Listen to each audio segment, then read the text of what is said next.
What's up people? Welcome back to my channel. Today's video is all about game testing. So game testing is one of the easiest and fastest ways of getting your foot in the door in the game industry. If you guys didn't know, I'm a game designer, but I started my career as a QA person in testing in Piranha Games in Vancouver, and I was there half a year or more, and that was an amazing start for me. And then my next job was as game designer at Gameloft. QA testing is something very important role in the game industry. Game design, game art, game programming, and QA or testing, whatever you decide to call it. Very important roles. And QA is not just a role which you take and then you change. Of course, you can start as a QA tester and become a designer, artist, programmer. You can also do really well in a QA testing roles. QA is a really big, a very important role in the game industry. You can become a lead tester. You can actually get a really good salary, and not only that, you can actually go from the game industry as testing to other fields such as making apps, etc. as a tester. So in this video, I'm going to be explaining to you how you can get a job as a game tester in a game company, particularly in India. And I know this because a lot of my students from Game to Maker have joined companies, big companies, AAA companies such as Ubisoft, Rockstar, etc. as game testers, right? And I've been a game tester. I'm going to be talking about the interview. I'm going to be talking about the tests, how to prepare, and how you can get a job as a game tester, right? And in the end, I'm going to give you an absolutely top hack and a really fast way to get into the game industry as a tester that no one else knows about. All right, people, before we get started, make sure you subscribe to this channel if you have not done so already. Also, make sure that you follow me on my Instagram. Lots and lots of top tricks, hacks, etc. Also, join the Gamer to Maker Discord server. All the links are in the description of this video. All right, now let's get started.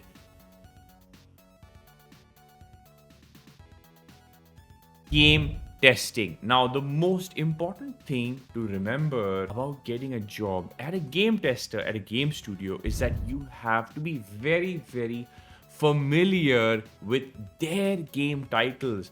So for example, if you're applying to Rockstar or Ubisoft, make sure that you have played all their latest games. You know their games really well. For example, if you want to join Rockstar, play Red Dead Redemption, play GTA 5, all these games, Red Dead Redemption 1 and 2, play all these games among others. Be very familiar with these games. Similarly, for Ubisoft, if you know what kind of game, which title that studio is working on, make sure that you play that game. Like I remember, for example, my first job as tester, it was for like a testing design role in Rockstar Vancouver, right? And I left Vancouver before I could finish the process. They were working on Max Payne 3, and I played 1 and 2 over and over again till I knew those two games really well.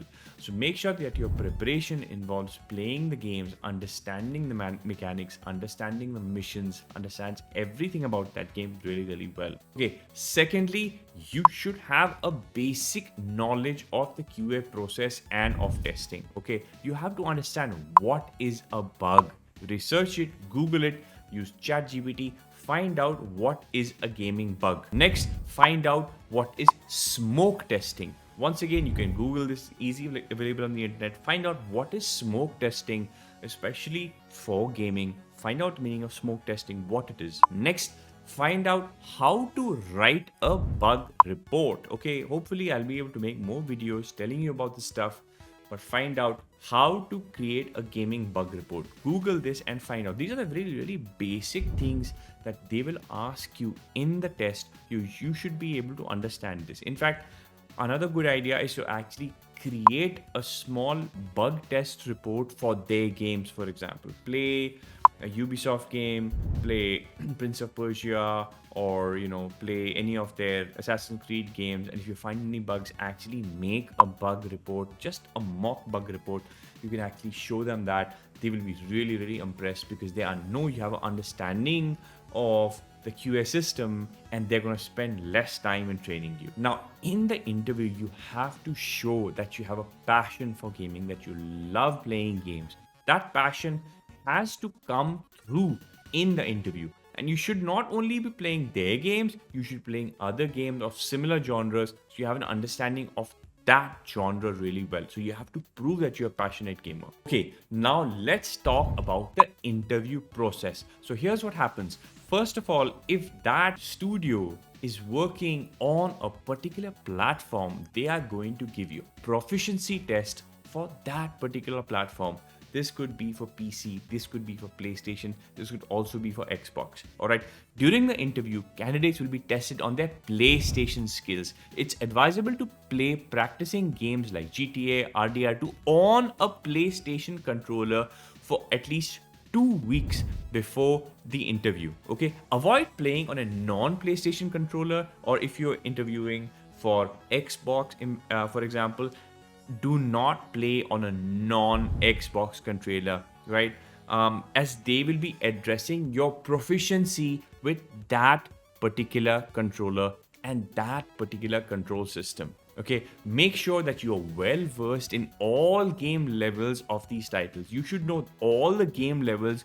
You should be able to talk about them, explain them, what happened, which level you preferred, why you preferred it, talk a little bit of the level designs. You should know these games and their levels really, really well. If you don't have a PlayStation, for example, you can just go to a game parlor, find a game parlor that has a PlayStation, spend some money, spend some time, and actually play this game really well. Next up, they're probably gonna have an English proficiency test. This is really, really important because your job is going to be writing a bug reports and explaining things that are wrong in the game to other people. Now, if your English is not good, trust me, this is not going to go well. So make sure that your English is decent. Doesn't have to be Shashi Tharoor level, but you have to be proficient in English. You should not be making any big grammatical mistakes when you're actually typing your bug report, right? You should be able, they will ask you to identify and correct grammatical errors in sentences, and they're going to maybe ask you to write a brief essay in 100 words in English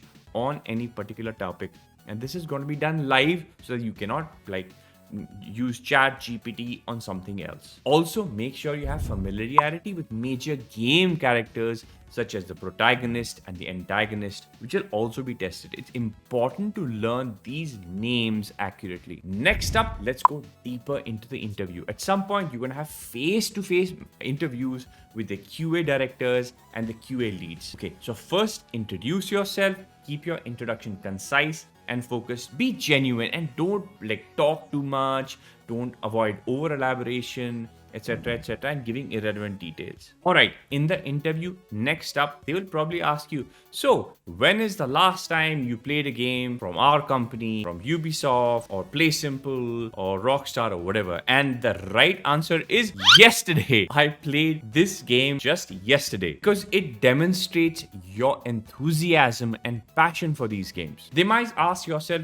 where you see in the coming years, and a really good answer to this is that look at growth. See, I see myself learning new things. I see myself growing, acquiring new skills. Don't be talking about money and promotion and stuff like that. Show yourself as a learner. Show yourself as someone who wants to do things, acquire new skills, and actually grow as a professional. That's the right answer here. Next up, very tricky question is that they will ask you if you are comfortable relocating to whichever city there are, because this 90% of the time, this is a physical job. So if it's Rockstar or Ubisoft or whichever company you are, they will ask you if you're comfortable relocating to that city. And my suggestion is that if you're not comfortable relocating to the city where the studio is, don't even go for that interview. The answer to always to the question of are you willing to relocate is yes, I'm definitely willing to relocate. Lastly, very, very, very important. If they ask you a question in which you don't know the answer, don't bullshit. Don't lie. Don't try to pretend. Just be very frank and say, look, I'm not sure of the answer. I don't know. Just be very, very honest and very, very upfront about it. Don't try to create some stuff. Don't try to come up with some random thing that will not go well for you. Now, the last big tip. If you're going for any big company and you're actually on that platform playing the game, make sure you play the game using your own profile, right? If you have a Ubisoft or EA or Rockstar profile, don't use any other profile, because they will actually go in and check your profile ID. So whenever you're playing these games, you cannot fake it. They will actually check how much time you have on which game. So make sure that when you're playing these games, don't lie. Tell them your profile ID and actually use your profile while you're playing these games, while you're preparing for it, right? You can apply for these companies quite easily on their website. A lot of people get selected, a lot of people get interviewed, but not many people make it through these interviews. So if you follow all these tips, you have a very, very good chance at getting a job as a game tester in a game studio, any country in the world, not just in India. I hope it was useful. And do let me know what other content you want. Let me know in the comments what you think of this video. I'll see you in the next one. Let's go.